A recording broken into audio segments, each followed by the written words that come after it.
gendong tas merahku di pundak.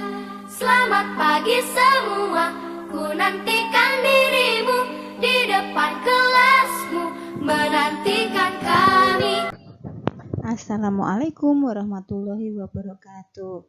Selamat pagi anak-anakku kelas 5. Hari ini kita akan belajar lagi pelajaran tematika, subtema 2, pembelajaran 3.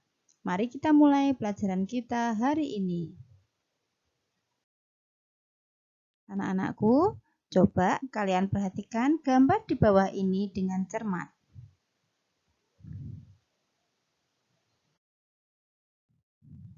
Nah, berdasarkan gambar di atas, sekarang kita akan jawab bersama-sama pertanyaan-pertanyaan di bawah ini. Suasana pasar selalu ramai oleh penjual dan pembeli. Apa sajakah yang dapat kamu temui di pasar? Ayo, coba apa saja yang bisa kita temui di pasar? Ada penjual, ada pembeli. Penjual pun bermacam-macam anak-anak.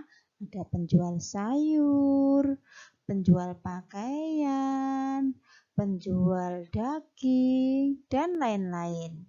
Masih ingatkah kamu bagaimana sayur dan buah dapat sampai ke rumah kita? Sayur dan buah dapat sampai ke rumah kita karena melalui proses distribusi ya. Kita membeli sayur, kita bisa membeli buah melalui mana? Pasar. Kegiatan perantara antara penjual dengan pembeli disebut dengan kegiatan distribusi. Aktivitas apa saja yang dapat ditemukan pada gambar di atas? Aktivitas apa anak-anak? Ada penjual, ada pembeli. Berarti aktivitas apa? Aktivitas perdagangan, menjual dan membeli barang. Sekarang, setelah kita jawab pertanyaan tadi bersama-sama, lengkapi tabel berikut ini berdasarkan hasil pengamatanmu terhadap gambar pasar di depan. Jenis aktivitasnya apa?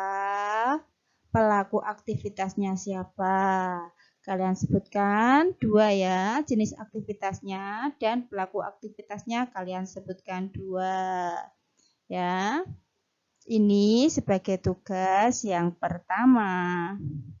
Anak-anak, ternyata ada beragam aktivitas di sebuah pasar ya. Selain menjual dan membeli barang, juga ada jasa pengangkut barang ya anak-anak. Biasanya barang yang dari truk-truk itu diambil oleh para kuli pengangkut barang. Bagaimana dengan lingkungan di sekitarmu? Aktivitas apa sajakah yang dapat kamu temui di sana? Dan siapa sajakah yang melakukannya? Sekarang, mari mengamati. Amatilah gambar pasar yang disajikan sebelumnya. Perbedaan apa sajakah yang dapat kamu temukan di pasar? Apakah orang yang beraktivitas tersebut memiliki kebiasaan yang sama? Tentu kebiasaan orang yang beraktivitas di pasar jelas berbeda-beda ya anak-anak ya. Kemudian perbedaan apa yang dapat kamu temui di pasar? Perbedaan bermacam-macam. Ada orang yang membeli barang, ada orang yang menjual barang, ada kuli pengangkut barang, dan lain-lain. Bermacam-macam ya di pasar, ada sales juga. Kebiasaan yang mengikat masyarakat dan berlangsung dalam jangka waktu cukup lama dikenal dengan adat istiadat. Adat istiadat merupakan kebiasaan sosial yang sejak lama ada di dalam masyarakat dan bertujuan mengatur tata tertib dalam masyarakat tersebut. Adat istiadat setiap kelompok masyarakat bisa sama atau berbeda satu dengan yang lain. Contohnya saja, ada istiadat masyarakat Osing di Banyuwangi yang merupakan perpaduan antara budaya Jawa, Madura, dan Bali. Kemudian, adat istiadat masyarakat desa di Jawa Timur dan Jawa Tengah yang ternyata memiliki persamaan. Salah satu persamaannya bahwa mereka memiliki ikatan yang berdasarkan pada persahabatan.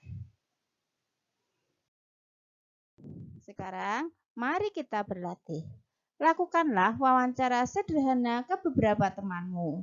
Cari tahu apa saja kebiasaan atau adat istiadat yang mereka miliki. Gunakan tabel berikut untuk membantumu. Contohnya di sini, nama teman Sopiah. Asal daerah Subang, Jawa Barat. Adat istiadatnya sisingaan, yaitu tradisi mengarak anak sehari sebelum dikitan dengan menggunakan tandu berbentuk singa. Kalian cari minimal 3 saja nama teman kalian, asal daerahnya, dan adat istiadat yang biasa dilakukan. Ini sebagai tugas yang kedua. Anak-anakku, sekarang mari kita membaca. Tahukah kamu apa itu sisingaan? Bacalah informasi di bawah ini.